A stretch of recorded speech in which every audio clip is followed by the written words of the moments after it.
Bonjour, dans cette nouvelle rétrospective, aujourd'hui, je crois que vous êtes tous d'accord, on va manger du lourd aujourd'hui. Et pour les prochains jours à venir. Car aujourd'hui, on va parler de deux comédiens complètement barges et pas drôles. Et vous allez tous deviner, c'est Friedberg et Seltzer.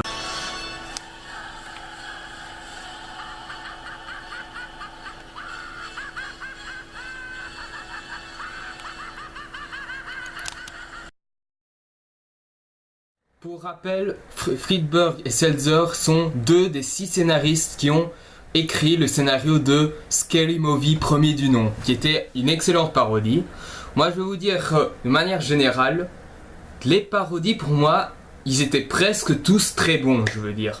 Il y en a comme par exemple Y a-t-il un pilote de l'avion, Hot Shot, Le Dictateur, les Scary Movie, ou même encore Super Hero Movie par exemple. C'était tous des comédies qui même si voilà, il y en avait que c'était pas exceptionnel et ni non plus pas incroyable, il y avait ils arrivaient à nous faire rire. Même Super Hero Movie et Scary Movie 4 et le 5e qui même si ce sont des comédies vraiment pas terribles, il y a quand même quelques petits gags qui font rire par-ci par-là.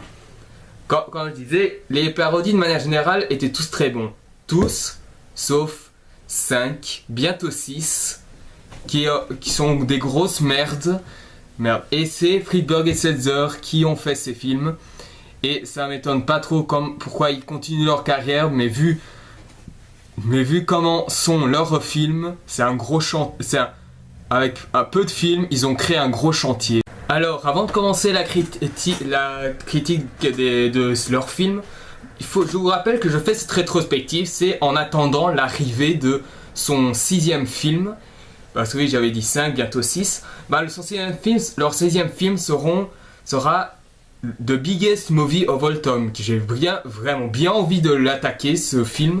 Déjà, je me demande si Friedberg et Seltzer ont un problème avec les nombres impairs, parce que quand on voit les nombres impairs, il y a encore quelques petits trucs qui peuvent plus ou moins aller, mais quand c'est les nombres pairs, c'est vraiment de la grosse chiasse, quoi, franchement. Et sachez que pour cette rétrospective, je vais pas faire de leur premier film jusqu'au dernier, non, je vais faire comme pour tous les autres rétrospectives de Yes Man, je vais faire du moins bon jusqu'au plus mauvais. Et le plus mauvais, c'est Disaster Movie, donc vous voyez le niveau. Donc c'est parti, la critique du film le moins raté, c'est Sexy Movie ou Date.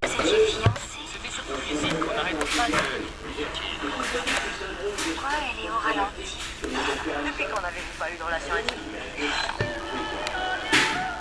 Sexy Movie. Bernie, baisse ta fille, enchanté de vous rencontrer. Alors, Sexy Movie. Quelle est l'histoire? Déjà, c'est l'histoire d'une jeune fille qui est mal dans sa peau parce qu'elle n'arrive pas à trouver le grand amour. Donc, elle rencontre Hitch qui essaye de l'aider à combler son malheur. Et jusqu'au jour où il découvre un amant qui est un petit peu un blondinet dont elle tombe amoureuse et qui est assez spécial. Et elle va lui arriver des trucs comme ça. Déjà, le truc qu'il faut retenir à propos de ce premier film, et c'est déjà le premier défaut de ce film, c'est que c'est une parodie de comédie romantique. Ce qui est juste bizarre, parce que normalement les parodies c'est tourner en comédie des trucs comme Matrix, Le Seigneur des Anneaux, enfin des grandes épopées, ou des films d'action. Ici, c'est les comédies. Pour moi, le seul type de comédie où on peut parodier les histoires d'amour ou la comédie romantique, c'est dans les satires, comme par exemple les Simpsons et les Family Guy et American Dad. Ou même South Park. Pourquoi? Parce que ces séries-là, ce sont en soi des parodies de la société, et la société, ça se déroule un peu comme un film romantique, plus ou moins. Sauf que c'est beaucoup plus pessimiste que ça. Alors, niveau succès, déjà les critiques, ils ont été négatives, ça c'est sûr. Mais pourtant, par rapport à beaucoup de films, des autres films qu'ils ont fait, c'est l'un des films qui a été le mieux coté de leur filmographie, avec bien sûr Spartacus et Vampire Suck. Ben, je vais vous dire, niveau box-office, ça a un peu mieux marché. Avec 20 millions de dollars, Sexy Movie a réuni plus de 100 millions de dollars dans le box-office, donc c'est un petit succès. Pour une comédie, enfin, c'est pas beaucoup pour une parodie dont Scary Movie a été l'un des plus gros succès, mais bon, c'est passable. Mais bon, voilà, déjà ce qu'il faut comprendre à propos du film, je n'aime pas le film, ça c'est sûr, mais pourtant je suis indulgent, quand même indulgent parce que c'est leur premier film, je veux dire. Parce que souvent je suis un peu comme ça avec certains réalisateurs, je veux dire, par exemple John Moore, je déteste ce type, pourtant son premier film, Derrière les lignes ennemies, je reste indulgent, je veux dire, parce que voilà, je sais que c'est un film d'action stupide, débile, mais voilà, il y a un petit côté divertissant et ce n'est pas le côté vraiment what the fuck qui sont ses prochains films, donc voilà. Voilà pourquoi je suis comme ça avec les premiers films. Bon, voilà, après, eux, pour l'humour, je vais vous dire un truc, c'est vraiment pas terrible, parce qu'ils reprennent des gags qui ont déjà été faits, et aussi, enfin, que c'est seulement deux que eux, ils ont vraiment inventé, seulement deux, donc voyez le niveau des autres gags, quoi. Bon, petite anecdote, sachez quand même que j'ai vu que Sexy Movie a été le premier film de ces deux tâcherons que j'ai vu. Et c'est selon la chronologie. Enfin, quand j'ai fait cette chronologie-là, ça veut dire Sexy Movie, Vampire Suck, Spartacus, Epic Movie et Disaster Movie, c'est par ordre des films. Donc, vous comprenez bien. Ça veut dire que j'ai découvert la filmographie de Friedberg et Setzer bien tard. Et je me demande souvent pourquoi je l'ai fait. Mais bon, c'était pour la rétrospective. Mais voilà, je dois quand même vous dire que déjà, niveau humour, et comme je l'ai dit, c'est complètement pas terrible à part deux. L'un d'eux, c'était, notre héroïne va chez le blondinet. Le blondinet dit qui va être éliminé pour reprendre sa main. Et là, il prend un fusil et il tire sur les filles. Cette scène est amusante, c'est sûrement la plus amusante de tout le film. Et le deuxième scène qui est plus ou moins drôle, c'est quand le père il disait que en fait le blondinet l'aimait, tout ce genre de choses, et que l'héroïne instamment elle dit pourquoi tu dis ça, et le père, je l'ai vu dans ton flashback. Enfin, cette scène a l'air simpliste, c'est un humour simpliste ici, mais ça marche assez bien. Je veux dire, l'humour, je sais que l'humour, de manière générale, c'est pas toujours facile, mais voilà, si on le compare aux autres scènes d'humour qu'il y a, c'est soit des trucs sur la zoolophilie, sur la nécrophilie, sur de la merde, sur des trucs comme ça. Et ils mettent même des scènes chocs, je veux dire. Dans une des scènes chocs, c'est dans un garage où la fille, elle se fait comme presque torturée parce que les blagues sont... Enfin, les garagistes sont en train de enlever toute la graisse qu'elle a. Et ce n'est pas censuré, c'est visible.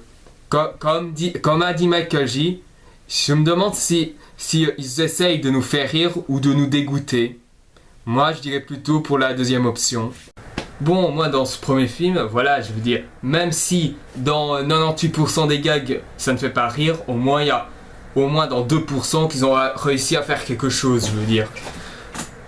Déjà, ce qu'il faut comprendre, c'est que dans ces scènes, comme j'ai parlé des scènes nécrophiles, les zoolophiles et tout ça, sachez qu'ils vont en mettre plus ou moins presque dans tous les films, je veux dire. Et le plus hard, je pense, c'est dans Epic Movie. Mais je reviendrai ça après. Mais ici, quand je parle de zoolophie, c'est surtout avec le chat. C'est juste complètement... voilà. S'il y a une scène que je trouvais... Ça aurait pu être drôle, mais voilà, ça dure trop de temps. C'est la scène où le chat est en train de péter et de chier des crottes dans la toilette. Et que bien sûr, au lieu que le blond, tout simplement, il fasse d'accord et de s'en aller, comme ça aurait pu faire un gag courte mais assez bien pensé. Ici, ils font faire des tonnes et au final, on s'ennuie. Donc voilà, un gars qui était bien pensé mais qui est foiré. De toute façon, Friedberg et c'est ça. Ils ont des idées qui sont bien pensées, mais à chaque fois, soit ils les foirent, soit ils les rendent dégoûtants, ou soit ils ne font rien du tout. C'est juste très simple. Et il n'y a pas que seulement que cette scène avec le chat qui dure très longtemps. Même la scène où on rencontre l'ex du blondinet, ça dure même des tonnes aussi. Donc vous vous doutez bien. Et aussi la scène où on dit que Jennifer Lopez a un gros cul. Bon, je veux bien faire plaisir pour dire qu'il y a aux hommes que Jennifer Lopez a un gros cul. Ça, je peux comprendre. C'est un peu pour titiller les hormones masculines.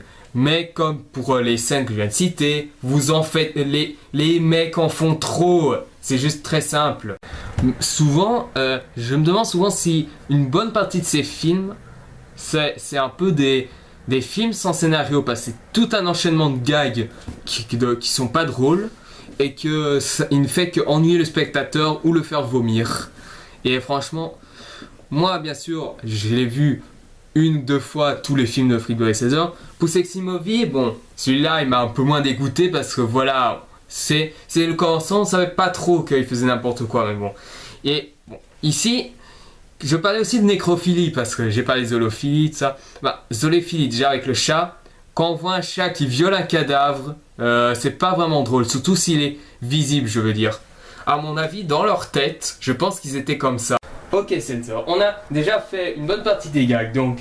Mais à mon avis, les gens, ils vont se faire chier, mais nous, on s'en fout, en fait, on s'amuse quand même à faire des grosses merdes. Alors, tu penses qu'on peut mettre quoi comme autre gag où on pourrait dégoûter encore plus les spectateurs? Ben moi, j'ai une idée très simple. On va mettre de la nécrophilie et de la zoolophilie. Et on va pas censurer, ouais!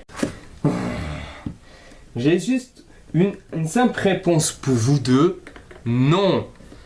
Comme Michael J l'a dit, la zoolophilie, la nécrophilie, la pédophilie et le viol, de manière générale, ce n'est pas drôle, c'est juste stupide et dégueu. Parce que, je sais pas, parce que je sais pas, dans les jeux, non, parce que je sais pas, South Park, je veux bien, parce que c'est une série assez satirique, mais eux au moins, ils censurent, parce que je veux dire, il y a un épisode où il y a un mec qui viole des poulets, mais la série ne montre jamais, je dis bien jamais, que les poules se font violer. C'est voilà quoi. Alors pourquoi vous deux, vous faites ça dans vos films? Je veux dire, si c'est censuré, je veux bien, parce que ça ne dégoûtera pas plus les spectateurs. Mais là, quand c'est visible, c'est stupide et dégueu, parce que les gens, ils vont se poser des questions. Bon, qu'est-ce qu'il faut dire après? Bah, déjà que il y a un enchaînement de scènes pas drôles. Déjà aussi, ah oui, c'est vrai. Pour le mariage où on voit une mémé en train d'embrasser un chat, je vous rappelle, la zoolophilie, ça devait normalement être censuré de manière générale. Et je me demande pourquoi ils ont fait ça. Je sais pas, ils ont eu comme idée, on va mettre de la zoolophilie, c'est jamais vu dans la satire. Justement, comme je l'ai répété dans cette critique, la zoolophilie ne peut être acceptable dans la comédie si elle est censurée, tout simplement. Si elle est visible, on vous prendra tous pour des psychopathes. Voilà. Et pour ce qui est du restant du scénario, que je vous répète, est un enchaînement de gags qui a déjà été fait dans des comédies. Ils ont repris quand Larry rencontra Harry, ils ont pris le journal de Bridget Jones, ils ont pris également Hitch, ils ont pris quoi encore, ils ont aussi critiqué Jennifer Lopez, Matt Damon, Brad Pitt, etc. Si vous voyez toutes ces références de la culture de manière culturelle et aussi ces gags drôles, vous verrez bien qu'ils n'inventent que, à part les deux scènes comiques que j'ai énoncées, ils n'ont rien inventé d'autre comme comédie. C'est tout.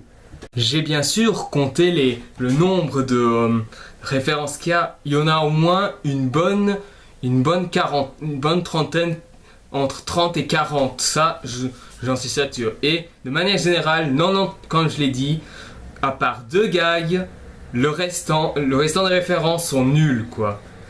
C'est juste incompréhensible, quoi. On vous donnait beaucoup de références pour ne faire que pas grand chose, quoi. C'est vraiment incroyable. Et en plus, pour des trucs dégueux, ça sert à bien, tous ces références. Je vois que vous avez fait beaucoup d'économies. D'économies pour l'humour et de l'économie pour votre intelligence. Enfin, si vous en avez de l'intelligence. Donc voilà, pour conclure sur ce film, Sexy Movie, ben, déjà que c'est une comédie vraiment pas terrible, que c'est pas conseillable. Ce film, les acteurs se jouent mal. Enfin, je sais que dans les parodies, c'est pas, les acteurs ne jouent pas extraordinairement bien, mais voilà, ils arrivent quand même à donner un certain niveau d'humour. Ici, ils ont l'air comme plaques. On dirait que c'est juste Friedberg et César qui les ont écrasés et qu'ils se sont dit non, c'est juste nous qui donnons l'humour et vous jouez, tout simplement. Donc voilà, il faut un peu laisser donner un peu les acteurs d'utiliser leur propre humour, je veux dire. Et aussi, niveau effets spéciaux, je sais qu'il n'y en a pas beaucoup, mais sont pas terribles, même voire moches et voire même un peu dégueux. La réalisation est vraiment plate, très plate, et l'histoire, ben, faut pas chercher bien loin. Je sais qu'une parodie c'est un côté what the fuck, mais c'est un côté what the fuck qui doit être bien utilisé, je veux dire. Et là, beaucoup de gens vont me dire, oui, mais la parodie, c'est pas vraiment quelque chose qui a une histoire. Attendez, vous avez vu South Park, vous avez vu Family Guy, vous avez vu American Dad. Ce sont un peu des genres de parodies. Oui, ce sont avant tout des satires, mais la satire appartient un peu à la parodie. Et eux, ils arrivent au moins à faire une histoire qui regroupe tous ces gags et pour qu'ils mènent à un petit sens, je veux dire. Ici, on dirait que les gags arrivent à l'improviste. À part peut-être le truc de Hitch, ou encore les... non, je n'ai retenu que le Hitch, donc. Mais voilà, quoi. À part le Hitch, les autres références ne servaient presque à rien, je veux dire. Donc voilà. Bien sûr, comme je dis, je suis indulgent parce que c'est son premier film. Mais voilà, moi, bien sûr, je n'ai pas regardé les films chronologiquement. J'ai regardé je l'ai regardé du moins bon jusqu'au plus mauvais, donc vous vous doutez bien.